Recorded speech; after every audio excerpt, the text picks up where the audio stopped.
नमस्कार दोस्तों, आज आपका एक बार फिर से स्वागत है हमारे YouTube चैनल पर। ऐसी ही और जानकारी प्राप्त करने के लिए हमारे चैनल को सब्सक्राइब करते रहिएगा। अगर ये 5 गहने शादीशुदा महिला पहनती है तो उसके घर आती है दरिद्रता और पति हो जाता है कंगाल। भूलकर भी ये गलती शादीशुदा महिलाएं ना करें। दोस्तों, महिलाओं के लिए श्रृंगार करना बहुत ही जरूरी होता है और हर महिलाओं को ये अच्छा भी लगता है, जिसके लिए स्त्रियां कई चीजों का प्रयोग करती है, जिसमें गहने सबसे महत्वपूर्ण भूमिका निभाते हैं। लेकिन दोस्तों, कुछ गहने ऐसे भी होते हैं जिन्हें महिलाओं को विवाह के बाद भूलकर भी नहीं पहनना चाहिए, वरना उसके पति को अनेक दुख और कष्ट उठाने पड़ते हैं। इसी के साथ कुछ ऐसी गलतियां हैं जो महिलाएं आम तौर पर करती है, जो कि उनके घर के बर्बादी का कारण बनता है। इसलिए वीडियो को अंत तक जरूर देखना। और शास्त्रों और पुराणों में ऐसा बताया गया है कि महिलाओं के सात श्रृंगार करने से उसके पति के भाग्य में वृद्धि होती है। दोस्तों, शास्त्रों में यह बताया गया है कि हर सुहागिन महिला के लिए उसका मंगलसूत्र, माथे पर सिंदूर और हाथों में चूड़ियां, इन 3 चीजों का बहुत महत्व होता है, जिसका अगर महिला अच्छे से इस्तेमाल करे तो उसके पति धनवान बन जाता है। अगर कोई महिला अपने पति के नाम से श्रृंगार करती है तो उसके पति की आयु भी लंबी होती है और उसका भाग्य भी चमकता है। लेकिन अगर वह अपने श्रृंगार में कुछ ऐसे गहने पहन लेती है जिसे वस्तु और पुराणों के अनुसार बिल्कुल भी शुभ नहीं माना जाता है, तो उसके पति का भाग्य खराब हो जाता है। तो आइए जानते हैं कौन से वह गहने जिसे सुहागिन महिलाओं को भूल से भी नहीं पहनना चाहिए। लेकिन उससे पहले अगर आप भी चाहते हैं कि माता लक्ष्मी का आशीर्वाद आपके ऊपर सदैव बना रहे, तो इस वीडियो को एक लाइक करके चैनल को सब्सक्राइब करें और कमेंट बॉक्स में जय लक्ष्मी माता जरूर लिखें। तो चलिए बढ़ते हैं जानकारी की ओर। नंबर 1 दोस्तों, हमारे शास्त्रों में कान छेदन संस्कार के बारे में यह बताया गया है कि किसी भी कन्या का कान छेदन संस्कार तभी करना चाहिए जब उसकी आयु किसी विषम संख्या में हो, जैसे कि 3, 5 साल, 7 साल, 9 साल या फिर 11 साल। इसी तरह से आगे बढ़ती हुई वर्षों में हो जाना चाहिए। इसीलिए साथ ही इस बात का भी ध्यान रखना चाहिए कि कन्या का जब कान छेदा जा रहा हो तो पहले उनका बायां कान छेदना चाहिए।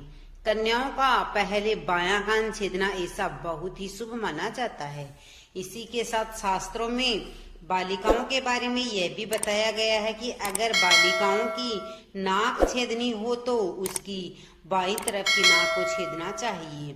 बालिकाओं की दाईं तरफ की नाक को कभी भी नहीं छेदना चाहिए। ऐसा करने से कन्या को दोष भी लग सकता है और उसके कुंडली ग्रह भी खराब हो सकते हैं और कई शारीरिक बीमारियां भी लग जाती है। हर कन्या को अपने कान और नाक अवश्य छेदना चाहिए, क्योंकि इससे उनकी वृद्धि और शक्ति में वृद्धि होती है और माता लक्ष्मी की कृपा भी उन पर सदैव बनी रहती है। इसके लिए उनके कुंडली दोष भी नष्ट हो जाते हैं। दोस्तों, अब आइए जानते हैं स्त्रियों और कन्याओं को कान में कौन से कुंडल बिल्कुल भी नहीं पहनने चाहिए, जिससे उन्हें बहुत बड़ा पाप लगता है। दोस्तों, बाजार में कई तरह के कुंडल मिलते हैं, जिसमें से कई सारे नकली धातु से बने हुए आभूषण होते हैं, जिन्हें कई माताएं बहनें बिना सोचे समझे ही इन्हें धारण कर लेती है। इनके बारे में उन्हें पता नहीं रहता, लेकिन इससे उन्हें तमाम तरह की परेशानियों का भी सामना करना पड़ता है। इसलिए वास्तु शास्त्र में बताया गया है कि अगर आपको नई नई कुंडली धारण करने का शौक है तो आप उसे कुछ समय के लिए पहन सकते हैं, लेकिन नकली धातु को ज्यादा समय के लिए अपने कान या फिर नाक में धारण नहीं करना चाहिए। अगर आपको लंबे समय के लिए कोई कुंडली पहना है तो आपको चांदी या फिर सोने का ही प्रयोग करना है। अगर आप अपनी कान या फिर नाक में किसी और धातु का कुंडल पहनते हैं तो आपको इसके प्रयोग से कई सारी बीमारियों का सामना करना पड़ सकता है और आपके भाग्य बिगड़ने की संभावनाएं रहती है और आपके ऊपर कई तरह के ग्रह दोष भी लग सकते हैं। अगर विवाहित महिलाएं किसी भी नकली धातु कुंडल धारण करती है तो उनके पति के भाग्य और किस्मत पर गहरा प्रभाव देखने को मिलता है। उनको गंभीर बीमारी भी जकड़ लेती है। इसी के साथ आपको यह भी बता दें कि किसी भी कन्या या फिर महिला को कभी भी अपने कान और नाक के छेद को खाली नहीं छोड़ना चाहिए। अगर आपके पास कुंडल नहीं है तो आपको नीम के पेड़ की छोटी सी डंडी को कान या फिर नाक में डालिए, लेकिन इसे कभी भी खाली नहीं छोड़िए। आपने अपने बड़े बुजुर्गों या फिर नानी दादी को यह कहते हुए सुना होगा कि कान या फिर नाक के छेद को कभी खाली नहीं छोड़ना चाहिए, वरना यह अनर्थ के समान होता है।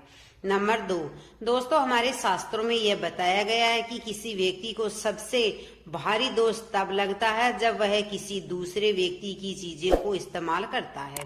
खास कर अगर कोई सुहागिन महिलाएं अपने सुहाग के सम्मान या फिर साक श्रृंगार किसी दूसरी महिला से मांगकर इस्तेमाल करती है, जैसे कि किसी और महिला से मांगी हुई कान की बाली अपने कानों में डालती है, तो यह एक घोर पाप होता है और इससे उसका वैवाहिक जीवन भी खराब हो सकता है और कई दोष आपके ऊपर लग सकते हैं। ऐसे में आपको मंगलसूत्र भी किसी और का इस्तेमाल नहीं करना चाहिए, नहीं तो आपको आपके दाम्पत्य जीवन में बहुत बुरे प्रभाव देखने को मिल सकते हैं। खास करके अगर आप किसी और महिला से मांगकर सिंदूर, चूड़ी या फिर कान की बालियां पहनती है तो आप सावधान हो जाए और आप भी किसी से यह चीज ना ले और ना ही अपने श्रृंगार की चीज किसी और को दे। नंबर 3, दोस्तों विवाहित महिलाएं अपने पैरों में बीच की 3 अंगुलियों में बिंछियां पहनती है। और दोस्तों महिलाएं बिंछियां सिर्फ साज श्रृंगार के लिए ही नहीं पहनती, बल्कि शास्त्रों में यह भी बताया गया है कि बिंछियां पहनने से पति और पत्नी के बीच प्रेम में वृद्धि होती है और उनके रिश्तों में हमेशा मिठास बनी रहती है। जो भी महिलाएं बिंछियां नहीं पहनती है, पति की आयु बढ़ती चली जाती है। इसी के साथ बिंछियां पहनने से वैज्ञानिक यह बताते हैं कि इससे थायराइड की संभावना भी कम होती है और गर्भाशय में समुचित रक्त संचार होता रहता है। आजकल बदलते फैशन के जमाने में महिलाएं इन सब चीजों को पहनने से शर्माती है और इन सब चीजों को पहनने से परहेज करती है, लेकिन उन्हें यह नहीं पता होता कि इसको पहनने से उन्हें कितने संकट उनके जीवन में आने से पहले ही टल जाते हैं। इसी के साथ दोस्तों आपको अपने पैरों में हमेशा चांदी की बिंछियां, चांदी के धातु की बनी हुई पहननी चाहिए। बिंछियां अगर मछली के आकार की होती है तो यह सबसे ज्यादा असरदार और प्रभावशाली मानी जाती है। अगर आप मछली और घुंघरू वाली बिंछियां पहनती है तो इससे माता लक्ष्मी आपके अति प्रसन्न होती है। दोस्तों आपने यह तो देखा ही होगा कि घर में हमारी दादी नानी भी बिंछियां या पायल पहनती है। वह घुंघरू वाली होती है क्योंकि घुंघरू की आवाज माता लक्ष्मी को आकर्षित करती है। ऐसे घरों में माता लक्ष्मी का सदैव वास होता है। नंबर 4 दोस्तों गहनों की तरह ही कपड़ों का संबंध भी व्यक्ति की किस्मत से जुड़ा हुआ है। जो कपड़े हम रोजाना पहनते हैं उसके भी कुछ नियम होते हैं और कुछ ऐसी गलतियां होती है जो अगर महिलाएं करती है तो उनके घर में गरीबी आ जाती है, लेकिन उन्हें इस बात का बिल्कुल भी पता नहीं होता और वह यह कहती है कि हमने तो कुछ भी गलत नहीं किया, लेकिन फिर भी हमारे घर में बरकत नहीं हो रही। दोस्तों किसी व्यक्ति के व्यक्तित्व में उसके कपड़ों का भी एक बहुत बड़ा अहम किरदार होता है। वस्त्र सिर्फ तन को ढकते हैं बल्कि उसमें हमारे चरित्र, व्यवहार, आत्मविश्वास भी झलकती है। दोस्तों एक व्यक्ति की पहचान उसके कपड़ों से होती है और उसका वर्तमान द्वारा कैसा चल रहा है यह भी उसके कपड़ों को देखकर पता लगाया जा सकता है। आजकल के दौर में नए फैशन के चलते हुए बहुत से लोग कटे फटे जींस पहनने लगे हैं और कई बार उनके कपड़े दीवार से धागे निकलने लगते हैं, लेकिन वह उसको बिना सही किए उसका इस्तेमाल करते हैं। यह गलतियां महिलाओं द्वारा भी देखी जाती है। ज्योतिष शास्त्र के मुताबिक ऐसे कपड़ों को पहनना बहुत ही अशुभ माना जाता है। फटे फटे कपड़ों से शुक्रवार ग्रह प्रभावित होता है और यह हमारे जीवन में होने वाले शुभ अशुभ घटनाओं के लिए जिम्मेवार भी होता है। ज्योतिष शास्त्र के अनुसार फटे फटे कपड़ों को पहनने से सारी शरीर क्षमता और ऊर्जा नष्ट हो जाती है और इससे हमारा शरीर अनेक प्रकार की बीमारियों से ग्रस्त हो जाता है। शुक्र के प्रभाव से बचने के लिए आपको फटे फटे कपड़े पहनने से बचना चाहिए और महिलाओं को घर में इस तरह के कपड़े को तुरंत ठीक कर लेना चाहिए जिसके धागे निकले हुए हो या फिर वह कहीं से खराब हो गया हो। इसी के साथ अगर आपके कपड़े बहुत ज्यादा पुराने हो गए हैं तो उसे पहनना बंद कर दीजिए और उसे अपने घर से बाहर कर दें। फटे पुराने कपड़े पहनने से उसका आत्मविश्वास बढ़ता है और दरिद्रता आपका पीछा कभी भी नहीं छोड़ती है।